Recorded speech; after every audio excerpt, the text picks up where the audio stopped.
What's up everybody, it's Chris Garcia back at it with another low quality fishing video, and today I'm going to show you 4 different ways on how to attach multiple fly rigs, whether that's a dry dropper rig, double dry, double nymph rig. I'm going to show you 4 different ways on how to attach that rig.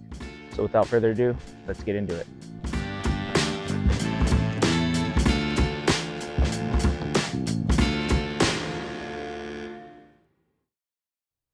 Alright, so the first and quick and simple way to do it would be, here's already my my leader or my extended tippet here, and I'm going to attach and I want to attach a second fly, is I'm going to tie it around the bend of the hook. So you could do whatever knot you choose to do, a clinch knot, a uni knot, a whatever. I use a double Davy. Obviously I would spit on this knot before cinching it down and cutting off the tag. But there's my first fly. I would then tie this, cut off that tag end, and then down here tie in my second fly. The pros to this type of system are it is kind of a direct line. This fly still has free movement, and it's a direct line to your dropper or your second fly. The cons are, I mean, if you have a smaller fly, it's gonna be hard. If you don't have a barb, which this one does, which I usually pinch. If this one does not have a barb, this could slide off. But I mean, there's pros and cons to each one of these rigs, but this is the simple one. I generally joke around and say if you're over 40, this is how you tie your rigs. Now let's show you how to tie your rigs if you're under the age of 40.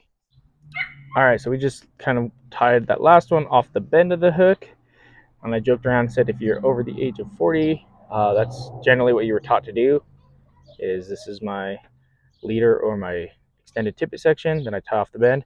Now this is what us young folk do if we're extending another fly. And like I said, there's pros and cons to each. So what I like to do, and I usually do this for most of my clients, is I then go back with my extra piece of tippet to add my second fly through the eye once again, and then I tie once again whatever knot you guys want. Improved clinch, uni twist, who gives a but I tie a double Davy. Obviously I would cut this tag end, and obviously I would spit on that knot before I did it. But like I said, there's pros and cons to each of these rigs. This is a pretty direct connection. I don't have to worry about this not failing in the sense of sliding off the barb. It's going to stay there. The only thing is this fly is not as freely moving as it would be if I tied off the bend, or if I tied off the way I'm going to show you here in a second. This is typically how I rig up for my clients. I'm not really worried about losing the second fly. However, I will say this has a tendency to tangle around the fly like that a lot more than if I just tied off the bend of the hook. I never really tie off the bend of the hook. It doesn't really make that big of a difference, I don't think, but I always tie like this. But when I do tie off the bend of the hook, I never get raveling twists like I do with this. I just don't feel as confident in it. So those are the first 2 ways. All right, the next way, I am going to actually have to show you something. So you could either do a blood knot. So the next way I'm going to show you is kind of off of a dropper tag. So you could either do a blood knot or a surgeon's knot. I'm going to show you guys a surgeon's knot. Here in my left hand over here is my leader or my extended tippet section. Okay, here is my tippet in my right hand. All right, I'm going to cross these lines over. This is a surgeon's knot. I'm going to show you how I would tie on an extra fly rig here. So here it is. I'm going to make those lines parallel, and then I'm going to kind of push them together, and they're going to naturally loop. Do you see that? So leader over here, tippet over here. I'm going to put about 6 inches or so of tippet over 6 inches or so of my leader. Okay, I'm going to put them parallel. Then I'm going to push my thumbs together. Now when I do that, they spin. Okay, I'm going to, in my left hand, or where the leader is, depending on if you're right-handed or left-handed, where the leader is, I'm going to pinch that knot. Now here I should have the leader's tag and the tippet's tag. Okay, what I'm going to do is grab those again and push them through this loop. Push them through this loop. If you do it once, that's a surgeon's knot. Don't recommend just doing it once.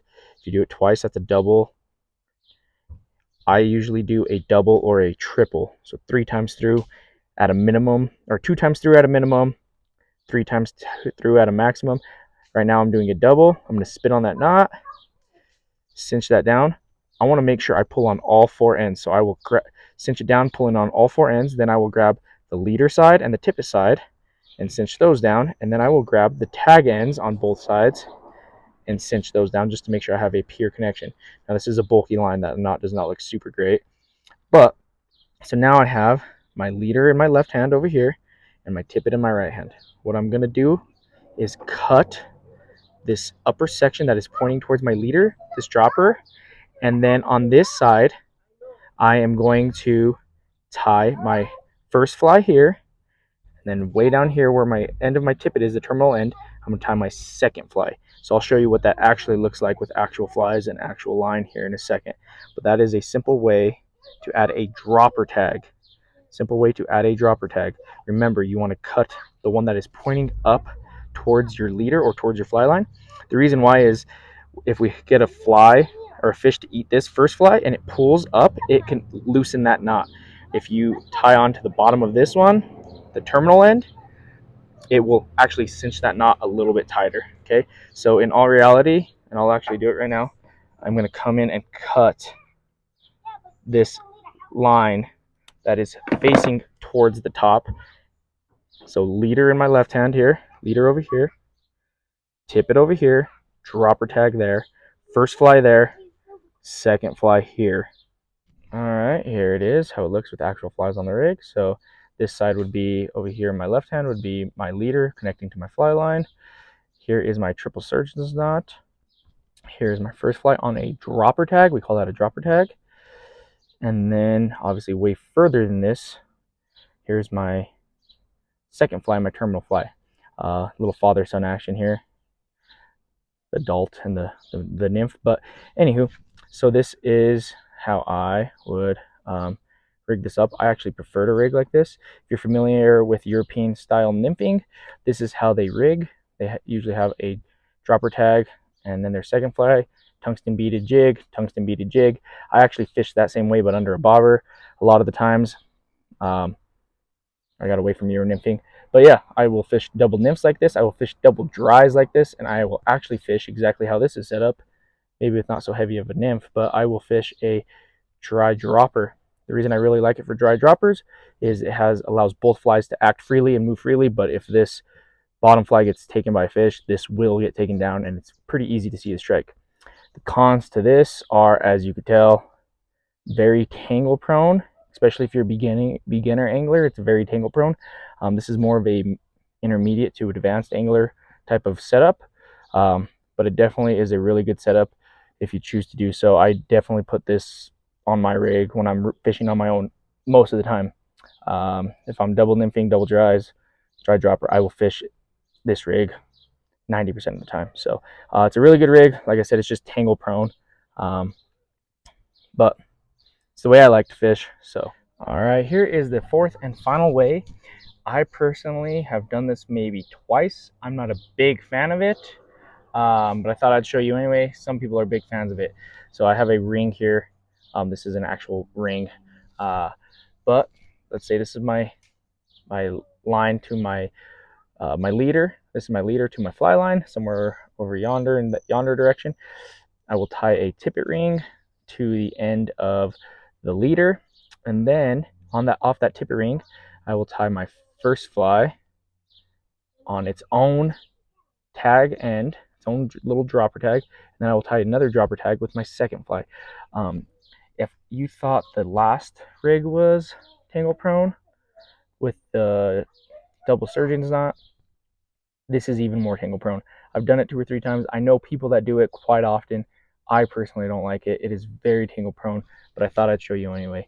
So leader, tippet ring, 2 dropper tags to each fly. Obviously, you wouldn't want to make both. See, it's already tangled. You wouldn't want to make both dropper tags the same length. In this case, I accidentally did. You'd want to make one maybe like 4 or 5 inches, 6 inches, and then the other one 24 inches. But yeah, I'm not a big fan of this rig, but I thought I'd show you guys anyway. very tangle prone. But that's the last one on the fourth way to do things. Very similar to the double surgeon's knot. However, I prefer the double surgeon's knot. It's tangle prone as well, but not as tangle prone as this rig right here. All right, so there you have it. There's 4 ways to attach a multiple fly rig. Eye to the bend of the hook was the first one, then eye to eye. Then we had a triple surgeon's knot off a dropper tag, and then I showed you a tippet ring variation, kind of similar to the dropper tag. I prefer, if I'm fishing with clients, I go eye to eye. I know a lot of people go eye to hook bend. If I'm fishing on my own, then I will tend to do a triple surgeon's knot and do off of a dropper tag. And that goes for any type of rig. That goes dry dropper, double dry, double nymph. These are different ways you could add another fly to your rig, right?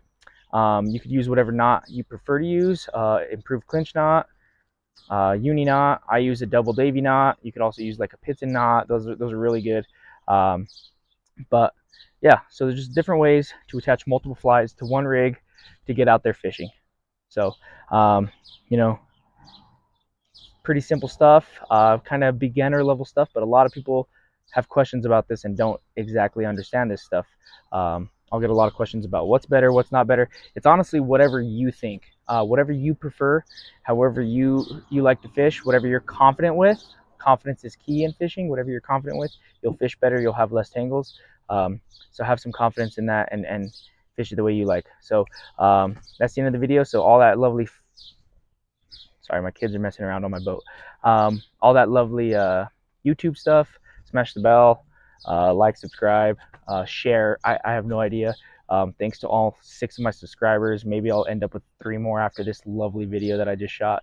But yeah, I plan on doing a few more videos regarding my favorite rig, going fishing. Plan on doing some more. So if you could show me a little bit of love, I'd appreciate it. See you in the next one.